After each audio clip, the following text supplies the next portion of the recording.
Hi, I'm Ace Klingsmith, and I work with two of my business partners to make heart valves. Hey there, I'm Micah. I work with Ace Klingsmith here to make heart valves. Hi, I'm Jacoby Tack, and I work with Ace and Micah to make heart valves. And we all want to be biomedical engineers together.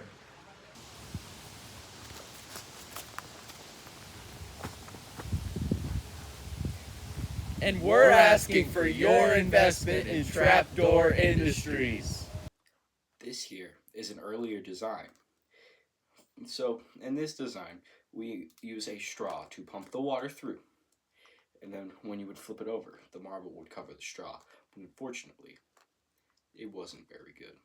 So we scrapped it and we moved on to a better design. This is a trapdoor. Well, I mean, not the trapdoor, but the trapdoor before it. Inside this cup, there is a trapdoor. It's kind of the same thing as the other one, but it's different. It's a bit different because the cup is used to hold water. So this one wasn't very reliable either. So we switched over to the main trapdoor. This trapdoor opens and closes very easily. See, when it's like this, trapdoor closes. No water can go through, or blood, sorry. When you flip it over, the trapdoor opens and it allows it to come through very fast and very efficiently. Hi, this is a heart valve. So it's really quite simple. It has a little button and a flap. It uses a simple mechanic called gravity. Essentially, when you flip it over, in its normal state, it's closed. But when you flip it over for gravity, gravity pulls down on its flap and it opens up, as you can see here, demonstrated in this. So we call this prototype the plug. And the reason we call this prototype the plug is because the little marble in here kind of acts as a plug for the water. And the reason that this prototype didn't necessarily work as well as the trapdoor is because, as you can see, we have tin foil in here. And the water essentially leaks through the tin foil because of the excess water buildup when the marble plugs the water flow. So essentially what was wrong with this prototype was that we couldn't find a good enough material to replace, what is this material called again? I was saying this. Tin foil? Yeah, the tin foil. And it's also really more simplistic. Yes, this is a very, I wouldn't say it's a very simple design, would you? No. But when we moved on to making the pitcher design as a new prototype, it really just made this one seem so outdated. So this is our second prototype and we call it the pitcher. Actually, this prototype really came before the plug, but we're still calling it our second prototype anyway.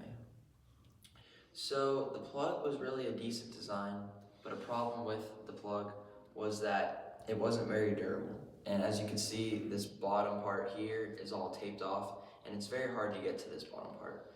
And when our lid on the pitcher on the bottom part falls apart, it's very hard to get in there and really fix it. So that's why we feel like it's not very optimal.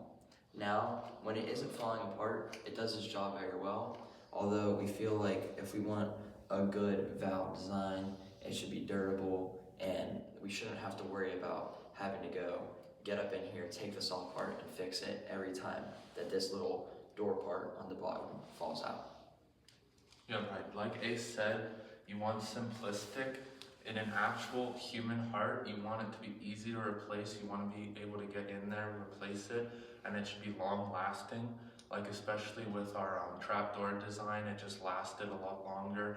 And then the pitcher just kind of fell apart because a lot of water stayed inside of it, and it just ruined a lot of the materials it was made out of.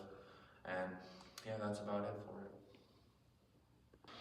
And that leads us to our final design here, which we call the trapdoor. And the reason we chose the trapdoor is because it's the best of both worlds from our previous two prototypes. More durable, more efficient, and definitely less complicated than the two.